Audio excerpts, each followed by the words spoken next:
नमस्कार दोस्तों, तो इस वीडियो में बात करेंगे कुछ रिसर्चेस की जो कि रिलेटेड है मास्क से, उसकी इफेक्टिवनेस से, साथ ही साथ उन प्रॉब्लम से कि क्या मास्क लगाने से हाइपरकैप्निया और हाइपॉक्सिया जैसी प्रॉब्लम्स होती हैं, नहीं होती हैं तो किस एक्सटेंट तक होती हैं। तो ये सारी चीज़ों को जानेंगे इस वीडियो के अंदर। तो जापान की university of Tokyo institute of medical sciences में रिसर्च साइंटिस्ट ने यूकी हिरोशी एंड कवाका योशिरो इस स्टडी में उन्होंने जानने की कोशिश की कि कैसे डिफरेंट टाइप के जो मास्क हैं, चाहे वो क्लोथ मास्क हो, सिंपल जो कपड़े का मास्क होता है, या सर्जिकल मास्क हैं, या फिर हमारे जो N95 मास्क हैं, वो कितने इफेक्टिव हैं, उनकी इफेक्टिवनेस कितनी है कोरोना वायरस के अगेंस्ट। अभी तक इस तरीके की स्टडीज हुई थी पहले भी, बट वहां पे कहीं भी कोविड-19 वायरस को यूज नहीं किया हुआ था। यहाँ पे पहली बार इस स्टडी में इन्होंने कोविड-19 वायरस को यूज किया। अब इस स्टडी के अंदर इन्होंने किया क्या, इन्होंने 2 मैनिक्विन्स ली, मैनिक्विन्स में से एक को इन्फेक्ट कर दिया, यानी वहां पे वायरस को इम्प्लांट कर दिया इन्होंने, और दूसरी मैनिक्विन जो थी वो उनकी अनइन्फेक्टेड थी, उसमें कोई इन्फेक्शन नहीं था। दोनों को इस तरीके से उन्होंने एक दूसरे की तरफ फेस करके रख दिया चैम्बर में, क्लोज चैम्बर में। अब यहां से जो वायरस था वो निकलना शुरू हुआ।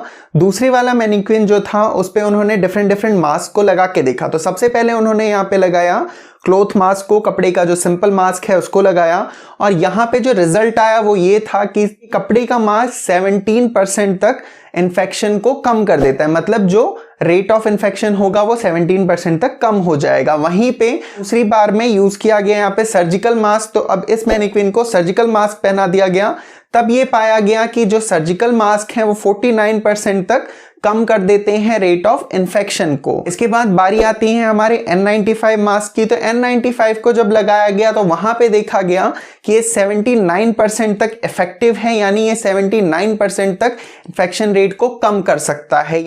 वहीं पे जब इस इन्फेक्टेड मैनिक्विन को एक सिंपल नॉन वुवन क्लोथ का मास्क पहना दिया गया तो ये पाया उन्होंने कि जो इन्फेक्शन रेट है वो 70% तक कम हो गया है। पर यहाँ पे रिसर्चर्स ने एम्फेसाइज किया कि सिर्फ मास्क पहनना ही काफी नहीं है, हमें और भी जो सावधानियां हैं उनको भी जस के तस बनाए रखना होगा। इसी तरीके की एक स्टडी कंडक्ट की गई फ्लोरिडा अटलांटिक यूनिवर्सिटी में, और ड्यूक में भी इसी तरीके की स्टडी को कंडक्ट किया गया, जो कि साइंस जर्नल्स में भी आपको मिल जाएगी पढ़ने को। इससे रिलेटेड आपको काफी सारे आर्टिकल्स मिल जाएंगे जहां पे डिफरेंट टाइप की स्टडीज हुई हैं, बट उनको यहाँ पे मैंने इंक्लूड नहीं किया है बहुत ज्यादा को, क्योंकि सब में मोर और लेस एक जैसी ही बातें हैं। अगर आप आर्टिकल्स पढ़ना चाहते हैं, आपको गूगल करेंगे आपको आर्टिकल्स मिल जाएंगे। आप रिसर्चेस पढ़ना चाहते हैं, आप रिसर्चेस का वहां पे सर्च कर सकते हैं। अदरवाइज नहीं मिलता है तो आप मेरे को बता देना कमेंट्स में, मैं आपको बता दूंगा कहां से आपको रिसर्चेस मिल जाएंगी।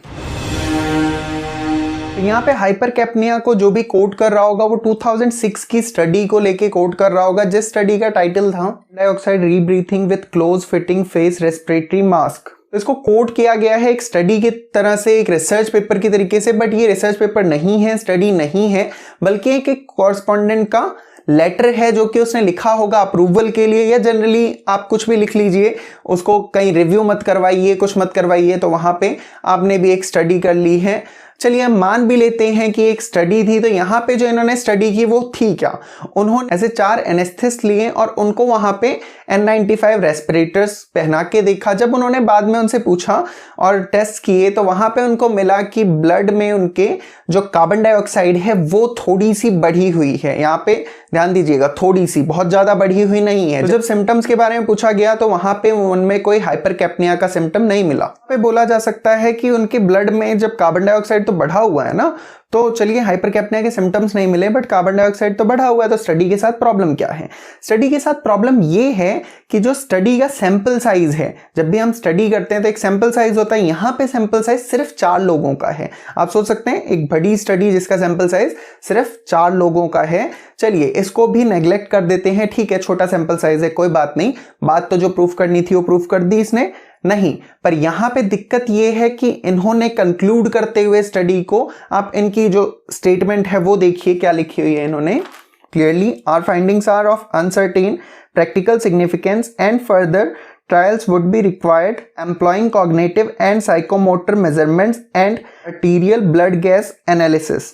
इसी तरीके का अगर आपको आर्टिकल पढ़ने हैं तो आप अमेरिकन लंग एसोसिएशन की साइट पे जाके भी वहां पे आपके आर्टिकल्स पढ़ सकते हैं, मास्क रिलेटेड आपको आर्टिकल्स मिल जाएंगे। तो चलिए आप थोड़ा लॉजिकली समझने की कोशिश करते हैं कि मास्क कैसे काम करता है और कार्बन डाइऑक्साइड को ये रोकता है, नहीं रोकता, क्या होता है ये देखने की कोशिश करते हैं।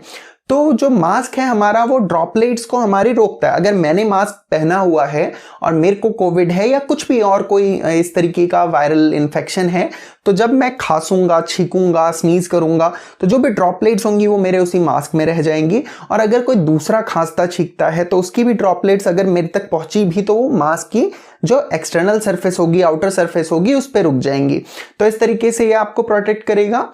अब देखते हैं कार्बन डाइऑक्साइड और हम कोविड के वायरस को कंपेयर करते हैं। तो यहाँ पे वायरस का साइज 125 माइक्रोन्स होता है। वहीं पे अगर हम कार्बन डाइऑक्साइड के मॉलिक्यूल को देखें तो उसका साइज होता है 0.000232 माइक्रोन्स, जो कि अगर आप कंपेयर करते हैं दोनों के साइज को तो यहाँ पे आपको 1000 टाइम्स का डिफरेंस दिखेगा। सेम एज अगर आप ऑक्सीजन और नाइट्रोजन के भी मॉलिक्यूल्स को यहाँ पे कंपेयर करेंगे तो आपको लगभग आसपास का ही डिफरेंस देखने को मिलेगा। तो इससे पता क्या चलता है कि जो कार्बन डाइऑक्साइड है उसका मॉलिक्यूल कंपैरेटिवली बहुत छोटा है उस वायरस के कंपैरिजन में। तो आप दोनों को कंपेयर करोगे, ये बहुत छोटा है, ये इजीली आ जा सकता है कहीं भी।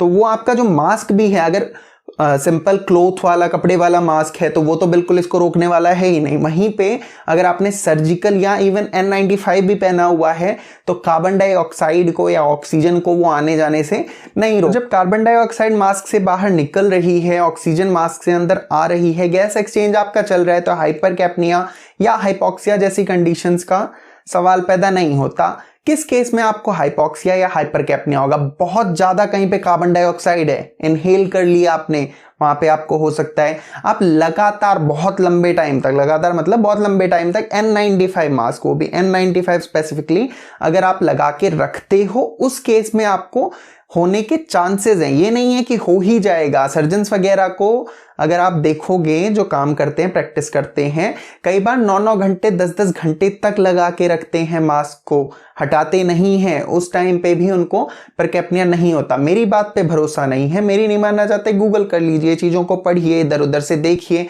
आर्टिकल्स पढ़ सकते हैं आप, रिसर्च पेपर्स पढ़ सकते हैं, साथ में जो एक्सपर्ट्स हैं उनकी बात सुन लीजिए, उनसे पूछ लीजिए, वहां पे आपको पता चल जाएगा किस केस में आपको होगा। अगर कोई ऐसी चीज है, प्लास्टिक का बैग ही आपने लपेट लिया, प्लास्टिक का बैग ऐसे लिया मैंने, यहाँ पे लपेट लिया पूरे में, अब मेरी जो गैसेस हैं वो एक्सचेंज नहीं होगी, ना बाहर कुछ आ रहा है ना अंदर कुछ जा रहा है, तो सिर्फ हाइपरकैप्निया नहीं होगा, यहाँ पे तो हाइपोक्सिया भी हो जाएगा। आपको हाइपरकैप्निया भी है, हाइपोक्सिया भी हो जाएगा, दोनों चीजें हो जाएंगी।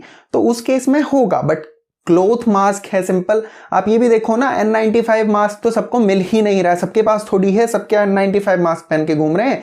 सिंपल कौन सा, सर्जिकल मास्क पहन के घूमेंगे या कपड़ों वाला? इनमें तो मैंने आपको पहले ही दिखाया, रिसर्च आपने अभी देखी है, तो वहां पे तो कोई दिक्कत है ही नहीं, वहां होना ही नहीं बिल्कुल भी। और N95 मास्क में भी ऐसी कोई प्रॉब्लम नहीं है। वीडियो अच्छी लगी हो तो लाइक कर दीजिएगा। जो भी आपके व्यूज हैं आप कमेंट सेक्शन में बता सकते हैं। अगर आपको कहीं कोई रिसर्च मिलती है जहां पे प्रूव होता है कि हाइपरकैप्निया, हाइपोक्सिया जैसी चीजें हो रही हैं मास्क के पहनने से, तो मेरे को भी बताइए, मेरी भी नॉलेज बढ़ जाए। तो वो भी आप कमेंट्स में बता सकते हैं। साथ ही साथ अगर चैनल पे नए हैं तो डू सब्सक्राइब।